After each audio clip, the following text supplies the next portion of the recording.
पाकिस्तान और अफगानिस्तान के बीच जारी तनाव के बीच बलूचिस्तान ने पाकिस्तान को नई टेंशन दे दी है। जहां एक तरफ पाकिस्तानी फौजियों को नंगा कर उनकी वर्दी चौराहे पर टांगी जा रही है, वहीं दूसरी तरफ बलूच विद्रोहियों ने पाकिस्तानी सैनिकों को पहले बंधक बनाया, फिर लाइन लगाकर गोलियां दाग दी। जिसके बाद सवाल है कि क्या अब मुनीर फेल हो चुका है?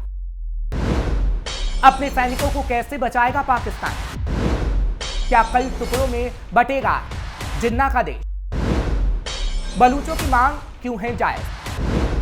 क्यों अलग होना चाहता है बलूचिस्तान? पाकिस्तान और अफगानिस्तान के बीच 48 घंटे का युद्ध विराम लागू किया गया है। हालांकि दूसरी ओर पाकिस्तान के बलूचिस्तान क्षेत्र में अशांति थमने का नाम नहीं ले रही है। हाल ही में बलूचिस्तान के दादर इलाके में एक पुलिस गश्ती दल को बंधक बनाने की घटना ने वहां की स्थिति को और भी जटिल बना दिया है। इस बंधक बनाने की जिम्मेदारी बलूच लिबरेशन फ्रंट यानी बीएलएफ ने स्वीकार की है। और तो और 4 पाकिस्तानी सैनिक को भी एक साथ गोलियों से भून डाला गया।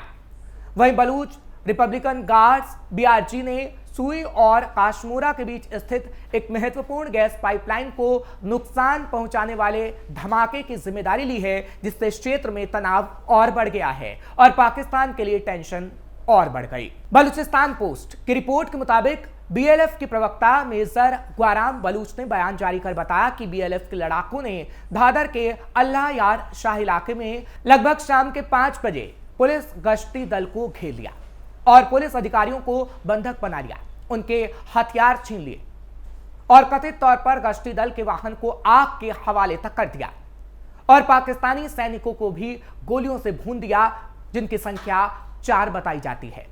बीएलएफ के इस ऑपरेशन की पूरी जिम्मेदारी उसने स्वीकार की है। वहीं बलूच रिपब्लिकन गार्ड्स के प्रवक्ता दोस्तैन बलूच ने बताया कि संगठन के डेरा बुक्ती के सुई इलाके से कराची तक जाने वाली 36 इंच व्यास वाली गैस पाइपलाइन पर विस्फोटक लगाया गया।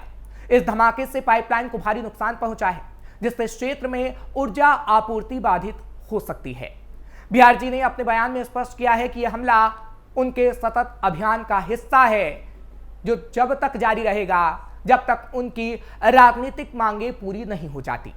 उनका यह भी कहना है कि इस तरह के हमले राजनीतिक दबाव बनाने का एक तरीका है, ताकि सरकार उनकी मांगों पर ध्यान दे, और अगर सरकार ऐसा नहीं करेगी तो पूरी मुनीर सेना को जहन्नुम पहुंचाया जाएगा। बलूच विद्रोही इस वक्त पाकिस्तान से आजादी चाहते हैं और इसलिए ही वो बार बार पाकिस्तानी सेना पर हमला कर रहे हैं, क्योंकि अक्सर बलूचों को पाकिस्तानी सरकार अनदेखा करती है। क्यों आजादी के लिए छटपटा रहा है बलूचिस्तान? पाकिस्तान का दक्षिण पश्चिम हिस्सा यानी बलूचिस्तान पिछले कुछ समय से पाकिस्तान के लिए सिरदर्द बना हुआ है। खास तौर पर यह इलाका पाकिस्तान की सेना के लिए किसी कब्रगाह से कम नहीं है। हाल के दिनों में क्वेटा रेलवे स्टेशन पर धमाका, पूरी ट्रेन को हाईजैक करने जैसी घटनाओं को भी बलूचों ने अंजाम दिया। हाल के दिनों में बलूच विद्रोहियों ने ऐसी कई घटनाओं को अंजाम दिया है, जिससे पाकिस्तान की सेना को काफी नुकसान हुआ है। दरअसल बलूचिस्तान खनिज संपदा का खजाना है। यहाँ के खनिजों पर पाकिस्तान ने अवैध कब्जा किया हुआ है। बलूचिस्तान एक बहुत बड़ा भूभाग है, लेकिन यहाँ पर जनसंख्या काफी कम है। पाकिस्तान यहाँ के खनिजों का दोहन तो करता है, लेकिन यहाँ के लोगों के विकास के लिए कुछ भी नहीं करता। खनिजों के ढेर पर बैठे बलोच लोग आज भी गरीबी और बदहाली में जीवन जी रहे हैं। यहाँ पर कोयला, क्रोमाइट, लौह अयस्क, संगमरमर और तांबे का खजाना है। इसके अलावा यहाँ पर चूना पत्थर और सोने के भंडार भी हैं। इन सब बेशकीमती खनिज के अलावा बलूचिस्तान में लेड, जिंक, जिप्सम और कई अन्य रत्न के भंडार भी हैं। पाकिस्तान का दमनकारी रवैया। दुनिया जानती है कि 1948 से ही बलूचिस्तान पाकिस्तान की सैन्य दमन नीति का शिकार रहा है। पाकिस्तान ने बलूच जनता के राजनीतिक, आर्थिक और सांस्कृतिक अधिकारों को छीन लिया है और उनकी आवाज को बेरहमी से दबाया है। मानवाधिकार संगठनों के मुताबिक बलूचिस्तान में पिछले 2 दशकों में हजारों लोग लापता हुए हैं। पाकिस्तान के इंटर सर्विसेज इंटेलिजेंस यानी आईएसआई पर बलूच छात्रों, लेखकों और कार्यकर्ताओं को अगवा करने और एनकाउंटर में मारने के आरोप लगते रहे हैं। कई बार सामूहिक कब्रें भी मिली हैं, जो बलूचिस्तान में मानवाधिकारों के उल्लंघन की कहानी को बयां करती हैं। वहां ना तो स्वास्थ्य सेवाएं हैं, ना शिक्षा का ढांचा, ना ही मूलभूत सुविधाएं। प्राकृतिक संसाधनों जैसे गैस, कोयला और खनिजों से भरपूर होने के बावजूद बलूच लोग गरीबी में जी रहे हैं। जबकि इन संसाधनों से बाकी पाकिस्तान समृद्ध हो रहा है। हमेशा से पाकिस्तान का हिस्सा नहीं था बलूचिस्तान हमेशा से पाकिस्तान का हिस्सा नहीं था, बल्कि 11 अगस्त 1947 को बलूचिस्तान की आजादी की घोषणा की गई। वादे के मुताबिक बलूचिस्तान को एक अलग देश बनना था। दरअसल आजादी के समय बलूचिस्तान 4 अलग अलग प्रांतों में बटा हुआ था, जिनके नाम थे कलात, मकरन, खारन और लासबेला। ये 4 रियायतें सीधे तौर पर अंग्रेजी शासन के अंतर्गत नहीं आती थी। इन रियायतों को उस समय आजादी दी गई कि वो भारत या पाकिस्तान में से किसी में भी शामिल हो सकते हैं या एक अलग देश बना सकते हैं। मोहम्मद अली जिन्ना के दबाव में 4 में से 3 रियायतें मकरन, खारन और लासबेला ने पाकिस्तान के साथ विलय कर लिया, लेकिन कलात ने स्वयं को स्वतंत्र प्रदेश घोषित कर दिया। मार्च 1948 में पाकिस्तान ने जबरन कलात को भी पाकिस्तान में मिला लिया। बलूच आज भी मानते हैं कि पाकिस्तान ने गैर कानूनी तरीके से उसकी जमीन पर कब्जा कर रखा है, इसलिए वो आज भी अपनी जमीन के लिए पाकिस्तान के खिलाफ लड़ रहे हैं। पाकिस्तान में लगातार हमले कर रहा बीएलए। पाकिस्तान सुरक्षा रिपोर्ट के मुताबिक कुल मिलाकर बीएलए बीएलएफ द्वारा आयोजित हमलों में 2024 में 2000 से ज्यादा मौतें हुई।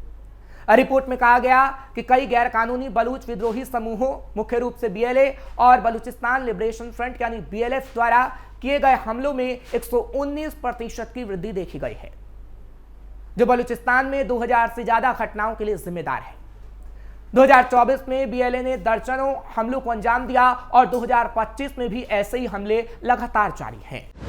कब कब किए गए बड़े हमले? बीएलए ने प्रांतीय राजधानी क्वेटा से 70 किलोमीटर दूर बलूचिस्तान के मास शहर में रॉकेट और अत्याधुनिक हथियारों से 3 समन्वित हमले किए। 15 रॉकेट दागे जो कई इलाकों में जाकर गिरे। विद्रोहियों ने केंद्रीय जेल के पास सुरक्षा बलों के कैंप पर भी हमला किया था। शहर के रेलवे स्टेशन में भी घुस गए। पास के कोलपुर इलाके में एक होटल और 6 दुकानों को भी निशाना बनाया गया। आग लगा दी गई। इस दौरान गोलीबारी हुई और 4 सुरक्षाकर्मी पाकिस्तान के मारे गए। 20 मार्च 2024 प्रतिबंधित बीएलए से जुड़े 8 विद्रोहियों के एक समूह ने ग्वादर पोर्ट अथॉरिटी कॉलोनी में जबरन घुसने की कोशिश की, गोलीबारी की। हमले में कई विस्फोट हुए।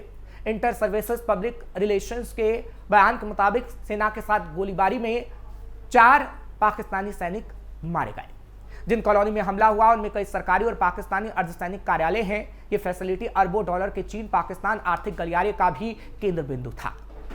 26 मार्च 2024 तुर्बत में विस्फोट और आतंकवादियों द्वारा की गई गोलीबारी से हड़कंप मचा था। आतंकवादियों का लक्ष्य पीएनएस सिद्दीकी पर हमला करना था, जो पाकिस्तान के सबसे बड़े नौसैनिक हवाई अड्डों में से एक था।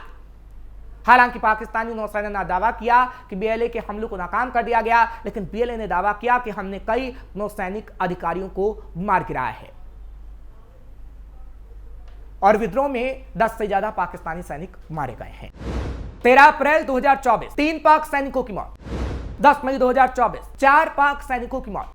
23 जून 2024 3 पाक सैनिकों की मौत। 27 जून 2024 2 पाक सैनिकों की मौत। 13 अगस्त 2024 5 पाकिस्तान सैनिकों की मौत। इस तरीके से 26 से 27 अगस्त 2024 7 सैनिकों की मौत। 7 अक्टूबर 2024 2 पाक सैनिकों की मौत। 30 अक्टूबर 2024 5 सैनिकों की मौत। 9 नवंबर 2024 6 सैनिकों की मौत। 7 नवंबर 2024 को 2 सैनिकों की मौत हुई। 5 जनवरी 2025 को 3 सैनिकों की मौत हुई, जिसे बलूच विद्रोहियों ने मार डाला। 9 जनवरी 2025 को 5 सैनिकों की मौत। 1 फरवरी 2025 को 6 सैनिकों की मौत। 19 फरवरी 2025 को 2 सैनिकों की मौत।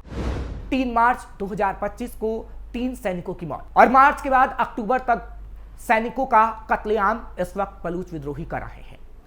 यानी ये कहा जा सकता है कि पाकिस्तान इन दिनों चौतरफा मुश्किलों से घिरा हुआ है।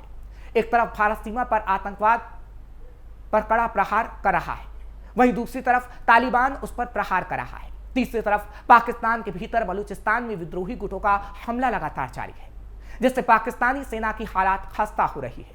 और अगर हालात ऐसे ही रहे तो मुनीर का कोर्ट मार्शल होना तय है और पाकिस्तान का नक्शे से मिटना भी। आपको ये खबर कैसी लगी कमेंट सेक्शन में जरूर बताएं। खबर को लाइक शेयर करें। कैपिटल टीवी को सब्सक्राइब करना मत भूलिएगा। सुलगता सवाल लेकर कल फिर आपके सामने हाजिर होंगे। मुझे इजाजत दीजिए। नमस्कार।